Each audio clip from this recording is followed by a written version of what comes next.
இந்த வீடியோவில் எல்லோரும் என்ன பார்த்துட்ருக்கீங்க அப்படின்னா,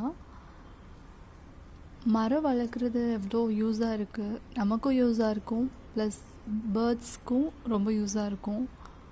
அது அந்த மரத்தில் அங்கே இருக்கக்கூடியதெல்லாம் எடுத்து சாப்பிட்டுட்ருக்கு. அது என்ன சாப்பிடுதுன்னு தெரியல. அதில் தான் ரொம்ப ரொம்ப சவுண்ட் நிறையா வந்துகிட்டே இருந்துச்சு. ஸோ அதனால தான் வீடியோ கேப்சர் பண்ணேன். ஸோ இதெல்லாம் பார்க்கும்போது எனக்கும் நிறைய ட்ரீஸ் வளர்த்தி அதில் நிறைய பேர்ட்ஸ் அதுக்கு தேவையான உணவுகளாக ஏதாவது எடுத்துகிட்டு போகணும்னு நான் விரும்புகிறேன்.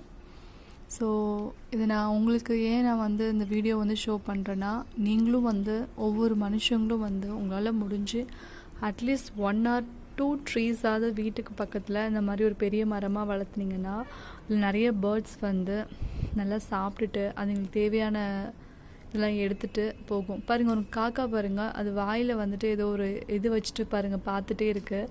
அப்படியே பறந்து போகுது பாருங்கள் மேலே. ரொம்ப பார்க்கவே சந்தோஷமாக இருக்குது. நமக்கு டைமே இருக்காது, வேலைக்கு போகிறோம் வரோம்.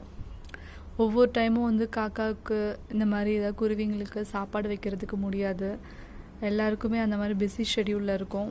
பட் நமக்கு லைஃப்பில் நம்ம எவ்வளோ தப்பு பாவம் நிறைய ஏதாவது நமக்கே தெரியாமல் செஞ்சுருப்போம். ஸோ அதுக்கான ஒரு நிறைய விஷயம் பலன் நம்மளுக்கு கிடைக்கணும். நல்ல விஷயங்கள், நல்ல பலன், நிறைய விஷயம் நல்ல விஷயமா செய்யணும்னு நினச்சோம்னா, கோவிலுக்கு போகிறது, சில புண்ணியங்கள்லாம் செய்யணும்னு ஆசைப்பட்டிங்கன்னா இந்த மாதிரி ஒரு மரம் வளர்த்துங்க. வீட்டுக்கு 2 மரமாவது வளர்த்தி அதில் இருக்க சில வாயில்லா ஜீவன்கள் அதனால் பயனடையும் நினச்சி பண்ணிங்கன்னா கண்டிப்பாக உங்களுக்கு நல்லது நடக்கும் நான் நம்புகிறேன். ஸோ அதனால் இதை போஸ்ட் பண்ணியிருக்கேன். ஸோ எல்லோரும் உங்களால் முடிஞ்ச சில உதவிகளை செய்யுங்க. வீட்டில் தேவையில்லாமல் மரம் கட் பண்ணாதீங்க. இங்கே இருக்க பேர்ட்ஸோட சவுண்டெல்லாம் அவ்வளோ எனக்கு கேட்குது. இந்த வீடியோவில் உங்களுக்கு கேட்குமா என்னன்னு தெரியல. ஸோ திரும்பவும் ஒவ்வொரு டைமும் இந்த காக்கா அங்கே எல்லா மரத்தில் இருக்கக்கூடிய சின்ன சின்ன பார்ட்ஸ்லாம் எடுத்து சாப்பிட்டுட்டு எல்லாம் பண்ணிகிட்ருக்காங்க.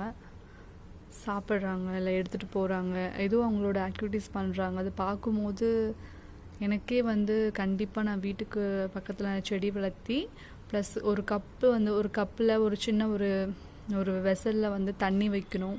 அப்புறம் அதுங்களுக்கு தேவையான உணவுகள் ஏதாவது இந்த மரத்துலேயே கிடைக்கும். ஸோ நம்ம தண்ணி மட்டும் வச்சா போதும். ஸோ இந்த வீடியோ பிடிச்சிருந்ததுன்னா லைக் பண்ணுங்கள், ஷேர் பண்ணுங்கள், சப்ஸ்கிரைப் பண்ணுங்கள். Thank you friends.